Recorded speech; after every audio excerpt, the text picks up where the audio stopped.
20:17 a.m. Your phone doesn't ring, it dies. Every screen in your home goes black at the exact same moment, and somewhere outside, something heavy just fell out of the sky. You don't know it yet, but this is the most dangerous minute of your life. You wake up to silence so deep it feels engineered. No traffic hum, no distant sirens, even the refrigerator gone. At first, you assume it's a blackout, storm, transformer, normal things. Then you notice the dark is wrong. The stars aren't where they should be. The sky looks bruised, as if someone pressed a thumb against the night. You step toward the window, and that's when you see it. Every house on your street is awake, curtains pulled back, doors cracked open, people standing barefoot on porches, frozen, staring upward, not talking, not recording, just watching, because something is moving above the clouds. Not fast, not loud, deliberate. A low vibration rolls through the ground, subtle enough that your brain wants to ignore it, but your chest doesn't. Your ribs feel like they're humming. You grab your phone. No signal, no emergency alert, no service. That's when panic should start. But it doesn't. Instead, denial takes over. You tell yourself, if this was serious, we'd be warned. That thought lasts exactly 3 seconds, because every car alarm on the street detonates at once. Not randomly, not glitching, perfect synchronization. Then they shut off altogether. A pause, and then the sound. It's not an explosion. It's worse. It's a pressure collapse, like the air itself just folded inward. Windows shatter 3 blocks away. Dogs begin screaming. Someone yells a name that doesn't get answered. Your power isn't out anymore. It's gone, not off, erased.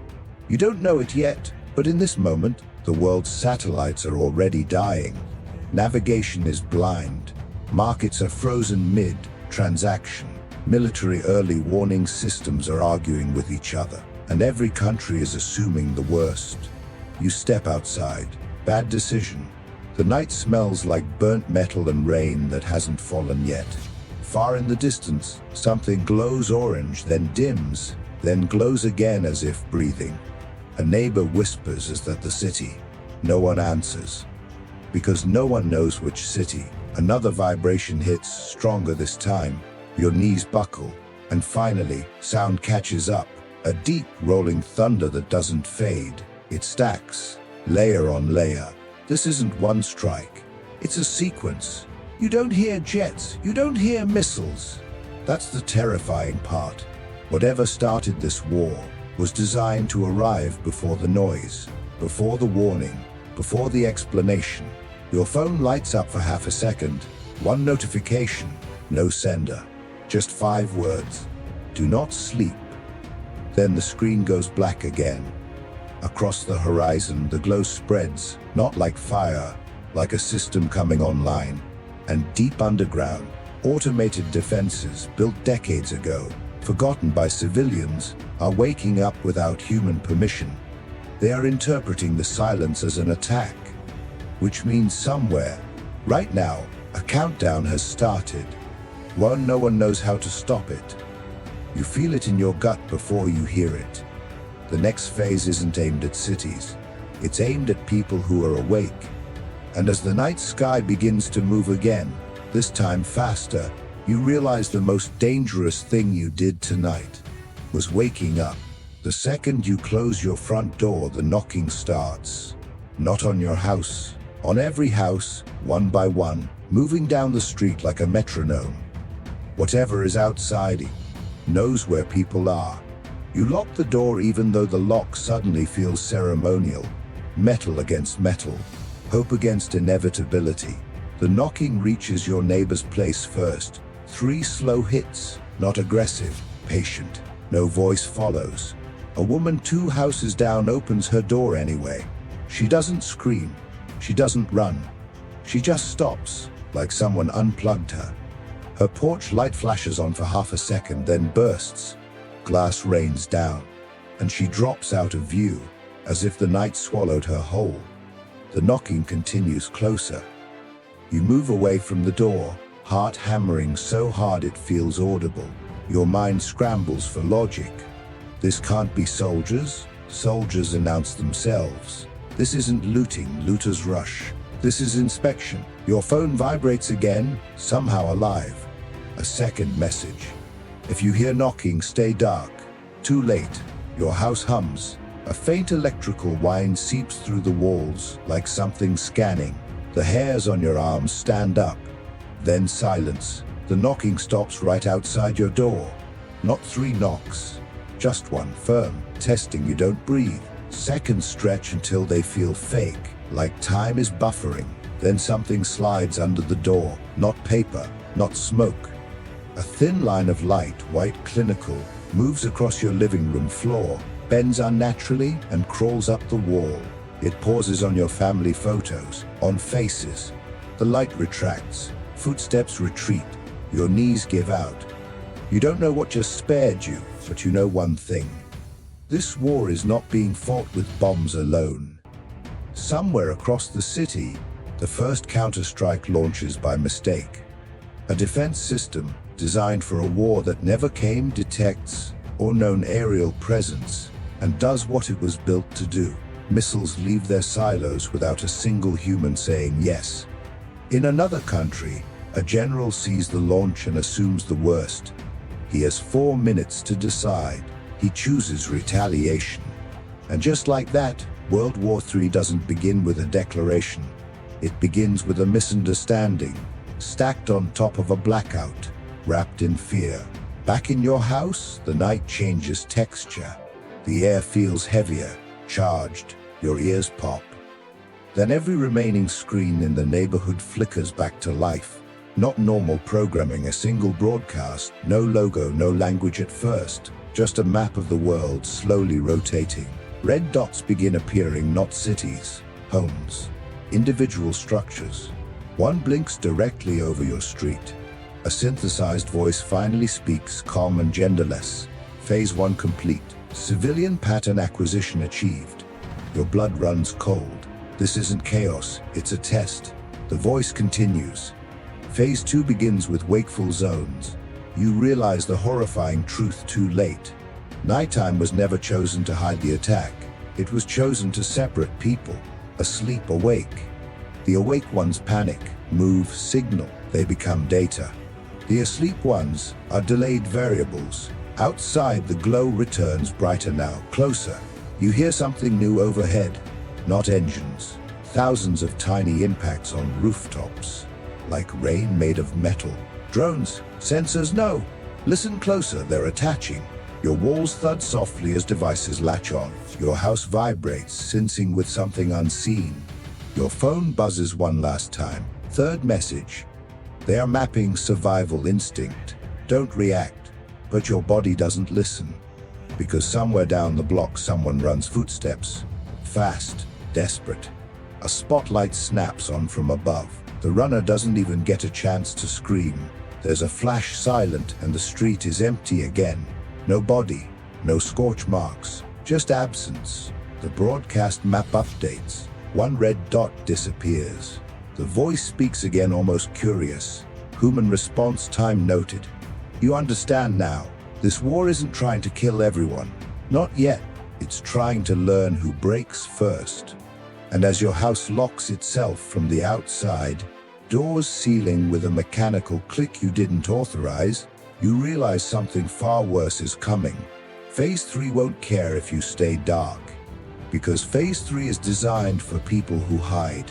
Your house exhales, and you realize the air inside is no longer fully yours. Something just changed the rules of breathing. You notice it when your chest tightens. Not panic, not fear. Calibration.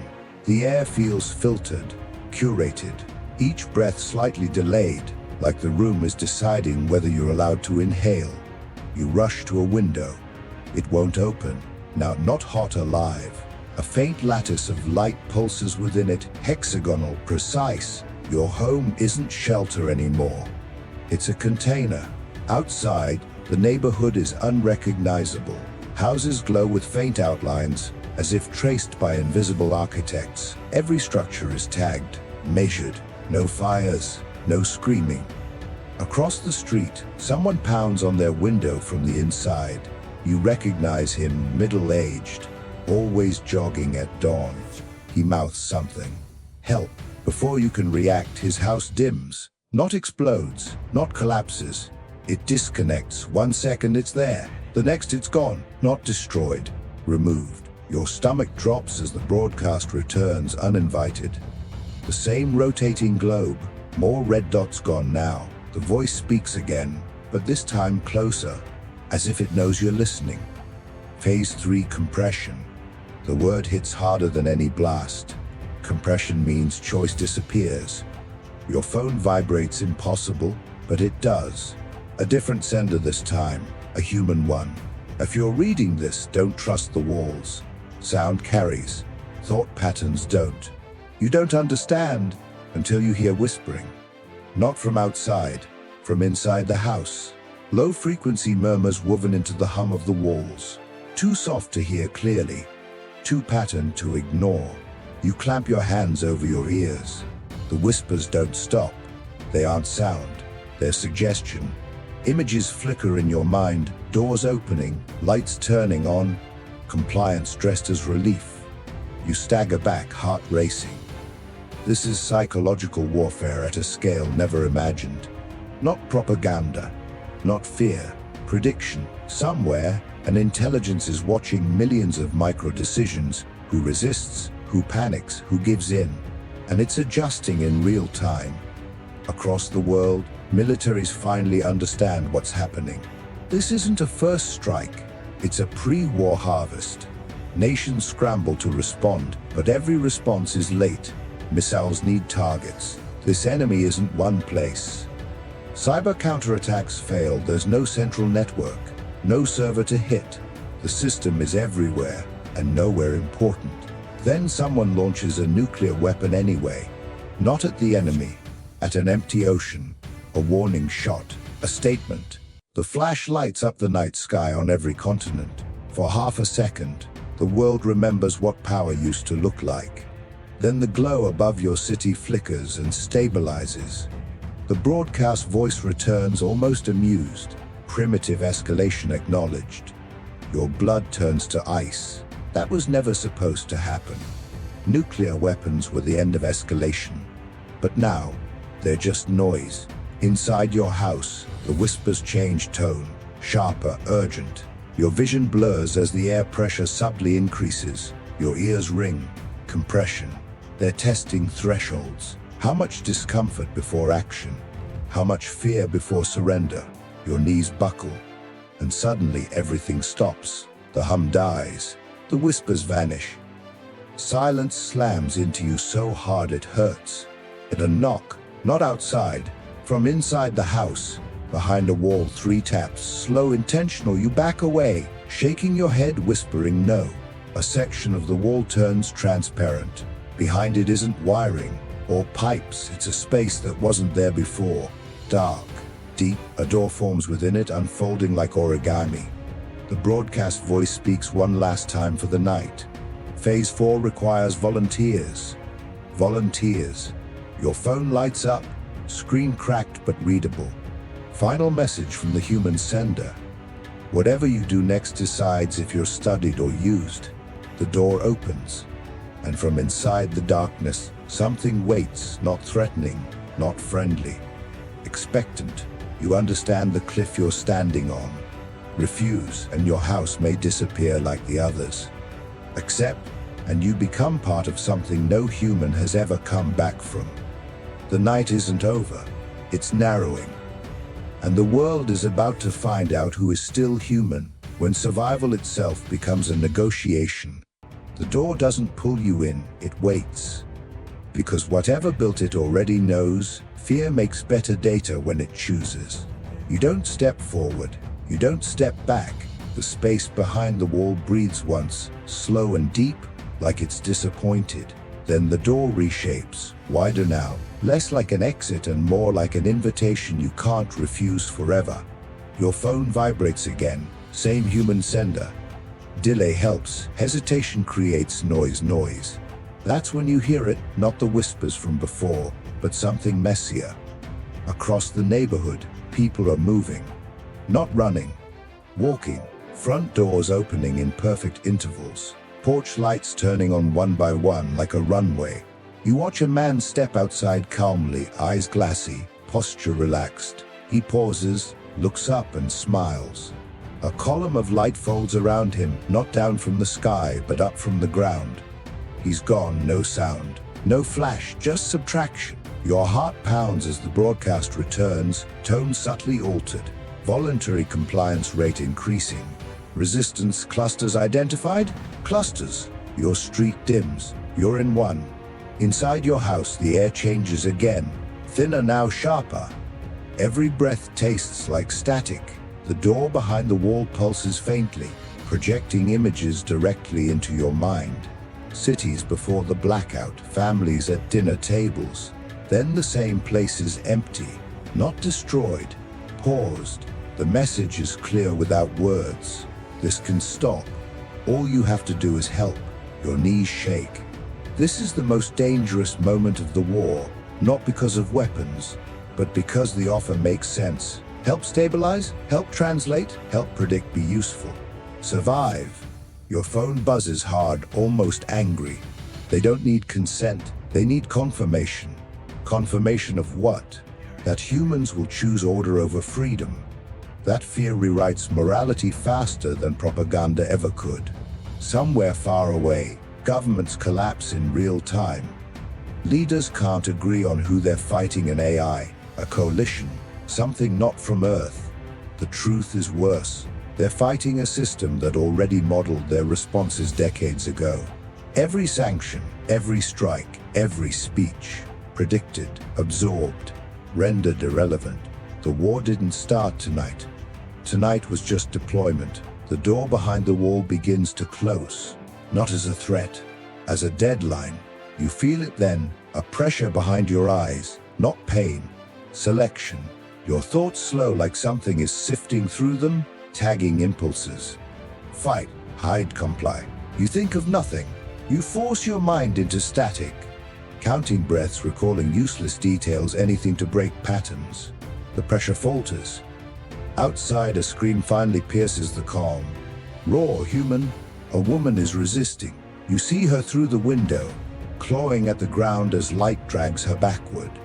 She digs in, fingernails snapping, leaving bloody streaks on concrete. For a moment, just one, the system hesitates. The light flickers. In that flicker, you see it. Not machines, not aliens. A lattice of autonomous decision makers, layered so deeply that no single part understands the whole.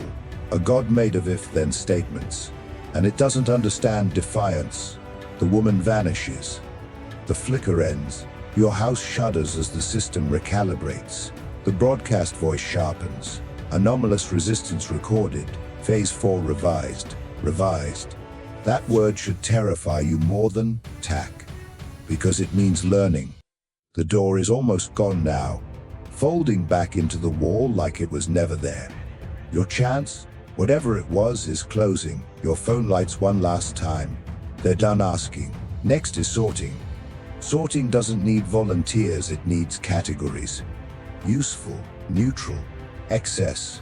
Outside, the glow intensifies, sweeping the street like a scanner on fast forward. You feel heat on your skin, not burning, but reading. Your house vibrates violently. Locks disengage. Not just your door. The night floods in. Above, the sky finally reveals what's been hiding in the clouds. Not ships. A structure. Vast, angular, unfinished. Like scaffolding around a future that doesn't include choice. The voice speaks for the first time with something close to certainty. Phase 5 will conclude before sunrise. Before sunrise. That's when you understand the final cruelty. Morning was never the goal. Survival until dawn was. Because in daylight, people compare notes. At night, everyone faces terror alone. And as the first beams of structured light descend, not to destroy but to divide, you realize World War III won't be remembered for how it started. But for how many people quietly disappeared before anyone could agree it was happening. The first bird should have sung by now. It doesn't. Because the night was never meant to end. Your street no longer looks like a street. Lines of light grid the ground, dividing homes into precise segments like a blueprint laid over reality. Some houses glow green, some amber, some remain dark. Dark means undecided. You're still undecided. The air vibrates with low frequency signals you feel more than hear. Every pulse carries judgment, tiny, relentless calculations, asking the same question in 1,000 ways. What are you good for? People step outside without resistance now. Not because they're calm, because the system learned which emotions to suppress first. Fear was noisy. Hope was inefficient, so it removed both. A man across the street looks directly at you. His eyes are clear, too clear. He mouths a single word. Sleep. You slam the door shut, but it doesn't matter. The house no longer recognizes you as its owner. The walls dim, the ceiling becomes translucent.